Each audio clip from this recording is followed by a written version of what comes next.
அண்மை செய்தி. தந்தை பெரியார் நினைவிடத்தில் தமிழக வெற்றிக் கழக தலைவர் விஜய் மலர் தூவி மரியாதை செலுத்தினார். அந்த காட்சிகள் வெளியாகியிருக்கிறது.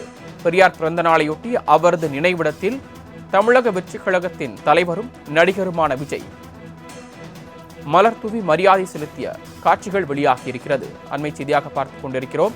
தந்தை பெரியாரின் நினைவிடத்தில் தமிழக வெற்றிக் கழக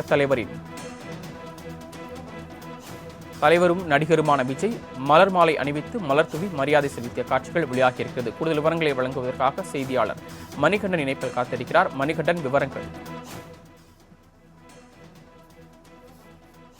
வணக்கம் சரவணன். முதல் முறையாக தமிழக வெற்றி கழகத்தில் அரசியல் கட்சி தலைவராக, அதாவது பிப்ரவரி 2ஆம் தேதி தமிழக வெற்றி கழகம் எனக்கூடிய அரசியல் கட்சியை திரையுலகில் உச்ச நட்சத்திரத்துல ஒருவராக இருக்கக்கூடிய விஜய் அறிவித்திருந்தாலும் அதனை தொடர்ந்து எக்ஸ் தளத்துல அவரது கட்சி மிக தீவிரமாக அவர்களது பதிவுகளை செய்து வந்தார். பல்வேறு அரசியல் கட்சி தலைவர்கள் அரசியல் நிலைப்பாடுகள் குறித்த அறிவிப்புகள் ட்விட்டர் வாயிலாக, அதாவது எக்ஸ் தளத்தின் பதிவு வாயிலாகவே வெளியிட்டு வந்த நிலையில முதல் முறையாக நேரடியாக ஒரு அரசியல் தலைவருக்கு நேரடியாக சென்று மரியாதை செலுத்தியிருக்கிறார். இன்று காலை பெரியாரின் பிறந்தநாளை முன்னிட்டு சாதி மத ஆதிக்கம் மற்றும் மூடப்பழக்க வழக்கங்களால் விலங்கிடப்பட்டு கிடந்த தமிழக மக்களிடையே விழிப்புணர்வை விதைத்தவர், பிறப்புக்கும் எல்லா உயிருக்கும் என்ற சுய விடுதலை வேட்கையின் மூலம் ஏற்றத்தாழ்வுகளால் உண்டாக்கப்பட்ட அடிமை தலைகளை அடித்திருந்தவர், தென்னகத்தின் சாக்ரட்டிஸ் தந்தை பெரியார் அவர்கள் பிறந்த நாளில் அவர் வலியுறுத்திய பெண் உரிமை, பெண் கல்வி, பெண்கள் பாதுகாப்பு, சமத்துவம், சமூக உரிமை, சமூக நீதி பாதையில் பயணிக்க உறுதியேற்போம் என எக்ஸ் தளத்தின் வாயிலாக தமிழக வெற்றி கழக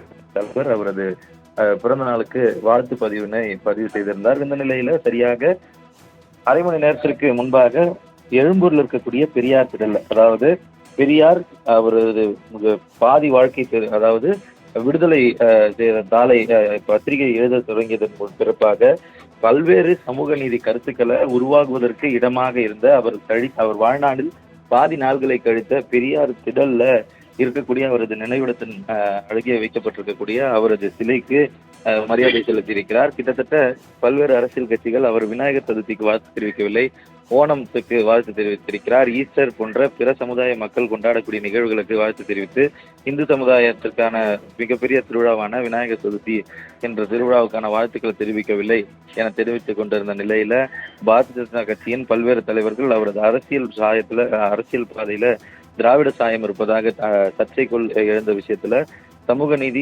சம உரிமை உள்ளிட்டவற்றுக்காக போராடிய இருமொழி கொள்கைக்காக ஆதரித்து குரல் நீட்டிய தந்தை பெரியாரின் பிறந்த நாளுக்கு அவர் வாழ்த்துக்கள் தெரிவித்திருப்பது பாரதிய ஜனதாவின் அவர்களது பார்வையில சற்று திரும்பியிருக்கிறது. மேலும் ஏற்கனவே நேற்று பேரறிஞர் அண்ணாவின் பிறந்த நாளுக்கும் அவர் வாழ்த்து தெரிவித்திருந்தார். இதையெல்லாம் தொடர்ந்து இன்றைய தினம் தந்தை பெரியார் திடலுக்கு சென்று நேரடியாக மலர் மாலை வைத்து மலர் தூவி மரியாதை செலுத்தியிருக்கிறார். உடன் அக்கட்சியின் பொதுச் செயலாளரும் அதே போல இன்னும் பிற நிர்வாகிகளும் இருக்கின்றனர். மேலும் இந்த நிகழ்வு என்பது அவரது அரசியல் பாதையில முக்கியமான நிகழ்வாக பார்க்கப்படுகிறது. இதுவரை அனைவருக்குமே வாழ்த்து அறிக்கையின் மூலமாக வாழ்த்துக்கள் தெரிவித்து வந்த நிலையில கட்சி தொடங்கியதற்கு பிறகாக, அதாவது தமிழக வெற்றி கழகத்தின் தலைவராக நடிகர் விஜய் நேரடியாக பங்கேற்று மரியாதை செலுத்தக்கூடிய முதல் நிகழ்வாக இந்த நிகழ்வு பார்க்கப்படுகிறது.